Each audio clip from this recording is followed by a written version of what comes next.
রোমের ক্ষমতার লালসায় ডুবে অ্যাগ্রিপিনা নিজের স্বামী সম্রাট ক্লডিয়াসকে হত্যা করেন শুধু পুত্র নিরোকে সিংহাসনে বসাতে।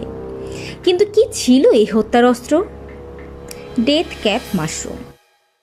ডেথ ক্যাপ মাশরুম হাজার বছর ধরেই বিষাক্ত বলেই পরিচিত। তবুও আজও অসাবধানতা এবং অজ্ঞতা মানুষকে মেরে ফেলছে। প্রতি বছর প্রায় 100 জনের মৃত্যু ঘটে, যা মাশরুমজনিত মৃত্যুর 90%। তাহলে প্রশ্ন হলো, কি এমন বৈজ্ঞানিক রহস্য যা এই একটি প্রজাতির মাশরুমকে এতটা বিপজ্জনক করে তোলে? অ্যামানিতা ফ্যালোয়েডিস নামে পরিচিত ডেথ ক্যাপ দেখতে নিরীহ হলেও এর ভেতরে লুকিয়ে থাকে প্রাণঘাতী বিষ। শুরুতে এটি সাদা ডিমের মতো খোলসে আবৃত অবস্থায় জন্মে, যা ফেটে গিয়ে কাণ্ডের গোড়ায় কাপের মতো আবরণ রেখে যায়। পরিপক্ক অবস্থায় এর টুপি সাদা বা হালকা সবুজ হলুদ রঙের হয়ে থাকে এবং চওড়াই হয় 4 থেকে প্রায় 16 সেন্টিমিটার। মাত্র অর্ধেক ডেথ ক্যাপ মাশরুমে একজন প্রাপ্তবয়স্ককে মেরে ফেলার মতো বিষ থাকে। ডেথ ক্যাপ মাশরুম অনেক ধরনের বিষ তৈরি করে, কিন্তু সবচেয়ে ঝুঁকিপূর্ণ হলো অ্যামাটক্সিন নামের এক ধরনের বিষ। এই অ্যামাটক্সিনগুলো খুবই শক্তিশালী যৌগ, যা রান্না, ফ্রিজিং করা বা শুকানোতেও সহজে নষ্ট হয় না। শরীরে একবার ঢুকলে এগুলো অন্ত্র থেকে রক্তে মিশে যায় এবং শরীরের অনেক গুরুত্বপূর্ণ অঙ্গ প্রত্যঙ্গের ক্ষতি করে।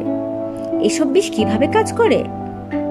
অ্যামাটক্সিন শরীরের জন্য অপরিহার্য একটি এনজাইম, যা আরএনএ পলিমারেজের কাজ বন্ধ করে দেয়।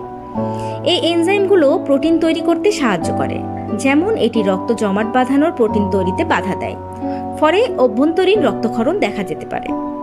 কিডনিতে এটি তরল পদার্থের ভারসাম্য নিয়ন্ত্রণ ও প্রস্রাব তৈরির ক্ষমতা নষ্ট করে দেয়। তবে অ্যামাটক্সিন সবচেয়ে বেশি ক্ষতি করে যকৃতে। যেহেতু যকৃৎ রক্ত থেকে বিষাক্ত পদার্থ ছেঁকে ফেলে, তাই এই বিষ সেখানে জমে যায়। এর ফলে নতুন প্রোটিন তৈরি বন্ধ হয়ে যায় এবং যকৃতের কোষ ধ্বংস হতে শুরু করে। দীর্ঘমেয়াদে এটি যকৃৎ অকার্যকর করে তোলে এবং রোগী মারা পর্যন্ত যেতে পারে। যদি ডেথ ক্যাপ খাওয়ার পরপরই সঠিক চিকিৎসা পাওয়া যায়, তাহলে প্রায় 90% রোগী বেঁচে যেতে পারে। বিশেষ কোনো প্রতিষেধকেরও প্রয়োজন হয় না। এটি নিয়মিত আইভি ড্রিপ অর্থাৎ ইন্ট্রাভেনাস স্যালাইন অনেক সময় রক্ত থেকে বিষ ধুয়ে ফেলতে যথেষ্ট। তবে সমস্যা হলো, সব চিকিৎসক এই বিষক্রিয়া ঠিকভাবে চিনেই উঠতে পারেন না। প্রাথমিক উপসর্গ অনেকটা সাধারণ ফুড পয়জনিং এর মতোই হয়।